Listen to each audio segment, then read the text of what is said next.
Pourquoi certains élèves abandonnent la guitare et comment les aider à persévérer. Donc tu vois, cet article fait partie du module guitare, partage et monétise et tu peux le retrouver sur mon School. School, c'est une communauté de professeurs. Tu peux cliquer sur le lien dans la description et tu pourras me demander cet article en privé. Donc pourquoi certains élèves abandonnent la guitare ou d'autres instruments? On va voir ensemble pour comment faire pour faire en sorte qu'ils continuent. Donc introduction. Apprendre la guitare, c'est un rêve pour beaucoup. Mais combien abandonnent en chemin? Alors, en moyenne, moi j'ai une centaine d'élèves par an. Sur la centaine, il y en a un tiers qui abandonne.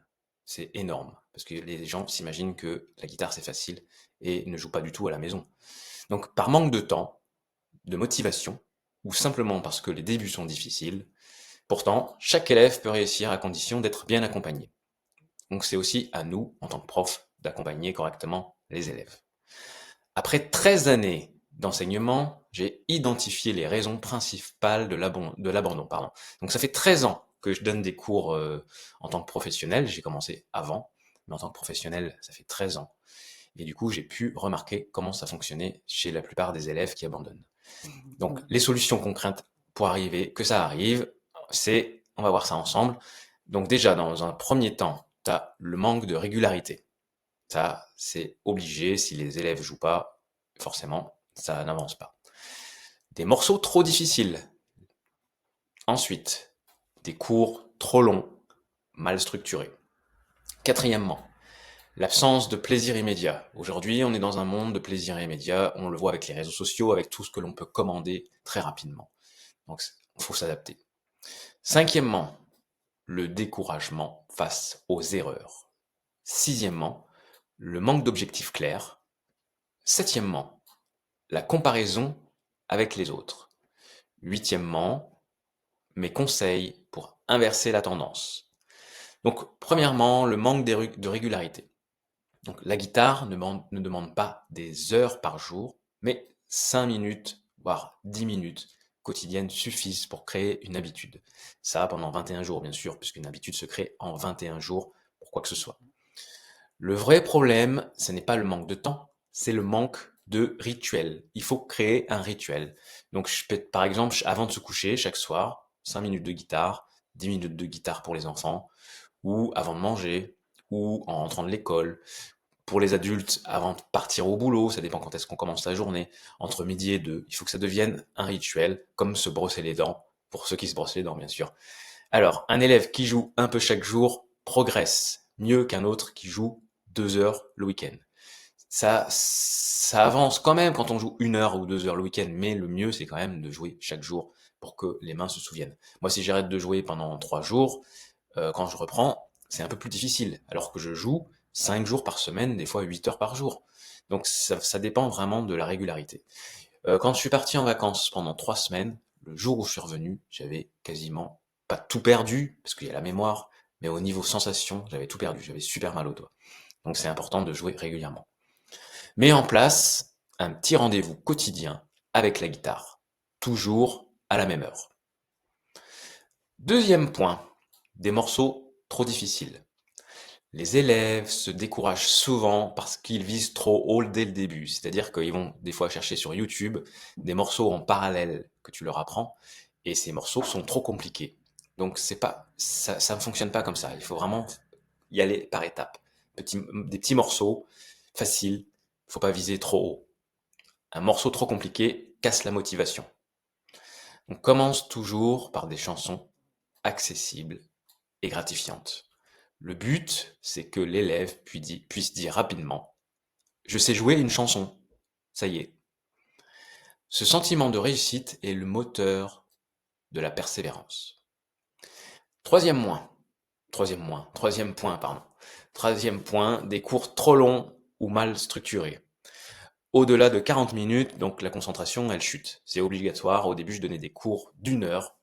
Et au bout d'1 heure, les élèves, ils en pouvaient plus, ils y arrivaient plus. Et en plus, ils en avaient marre. Ce qui fait que, en fait, je perdais des élèves et je m'en rendais pas compte. Je savais pas pourquoi je perdais des élèves. Et ça venait du temps. Il faut vraiment te mettre un chronomètre. 40 minutes. Une fois que ça sonne, toc, tu donnes 5 minutes de plus en discutant, en t'amusant avec l'élève, mais pas plus. Sinon, c'est foutu. en fait, ça le dégoûte parce qu'il finit sur une note négative. Donc, un bon cours doit être chronométré, rythmé, équilibré. Pardon, j'ai les mouches qui viennent m'embêter. Ensuite, 10 minutes d'échauffement. Tu commences par 10 minutes d'échauffement avec le morceau que tu as vu précédemment ou autre chose, des petits exercices d'échauffement.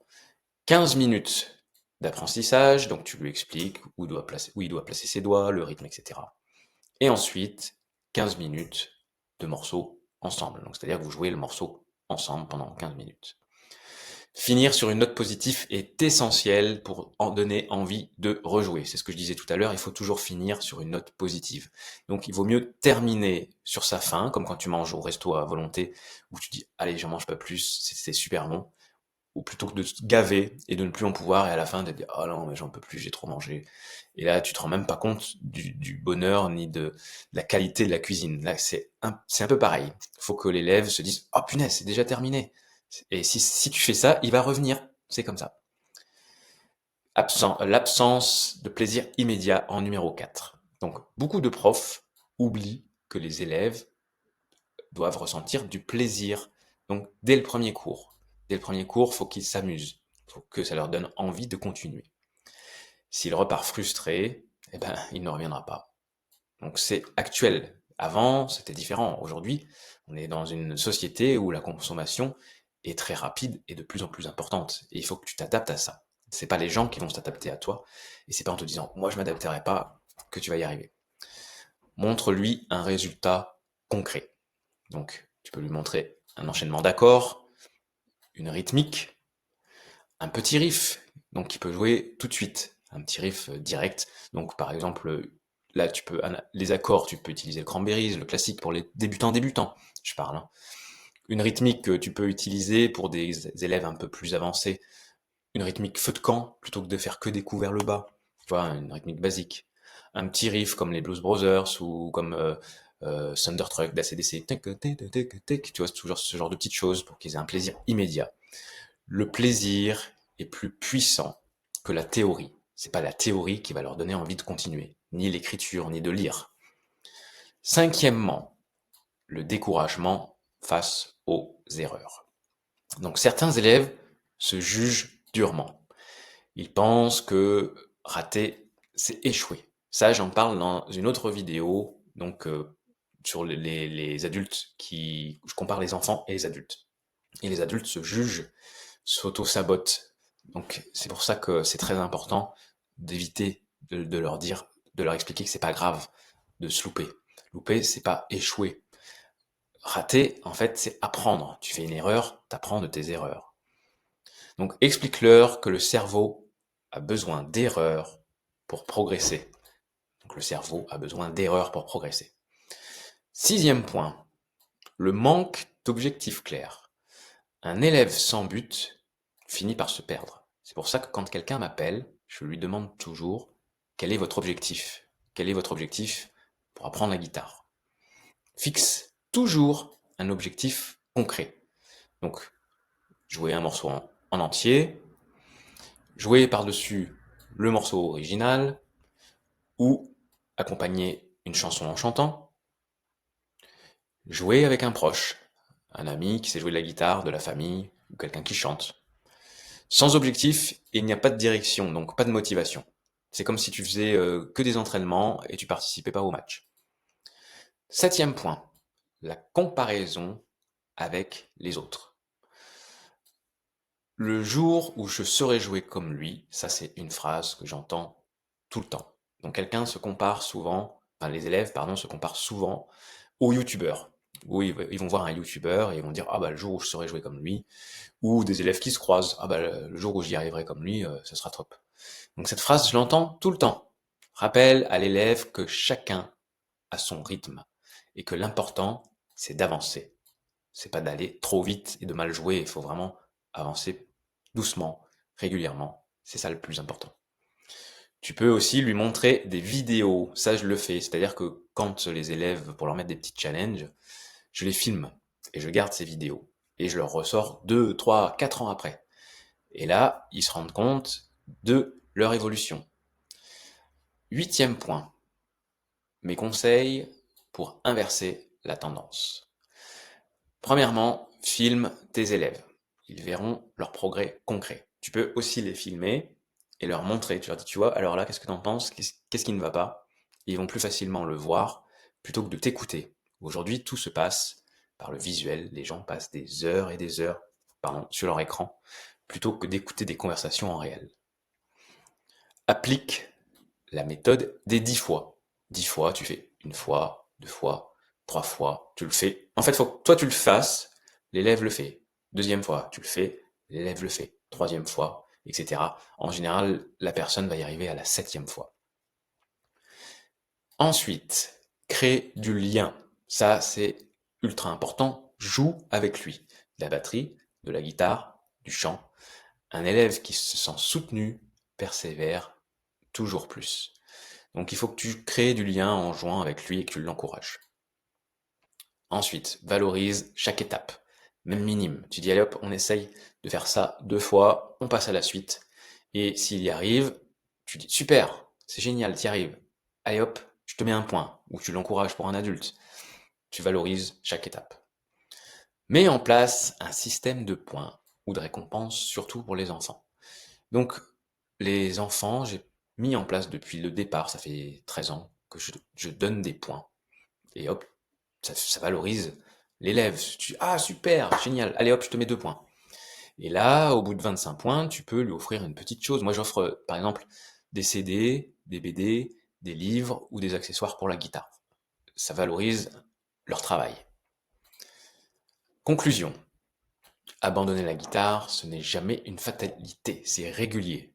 Souvent, il suffit d'un prof bienveillant. Il suffit d'un nouveau prof comme toi, qui ne travaille plus avec les méthodes à l'ancienne. Il faut quelqu'un de structuré, motivant, pour rallumer la flamme. Notre rôle, c'est de transformer la difficulté en plaisir, la frustration en fierté. Si l'élève y arrive, il va être fier de lui. L'apprentissage en jeu. Et pour ça, il faut jouer. La musique, c'est pas travailler la musique, c'est jouer de la musique. Donc c'est basé sur le jeu. Les cours transforment les cours en une aventure humaine, en créant des groupes, en faisant jouer des élèves avec d'autres, ou même avec toi. Donc si tu es prof, ou si tu le deviens, souviens-toi de ceci. Ton énergie devient celle de tes élèves. Si tu es strict, désagréable, tes élèves vont le ressentir. Tu leur donnes l'énergie négative et ils vont pas progresser. Si tu es sympa, bienveillant, cadré, ça va avancer petit à petit, et c'est là que tu vas obtenir de super résultats.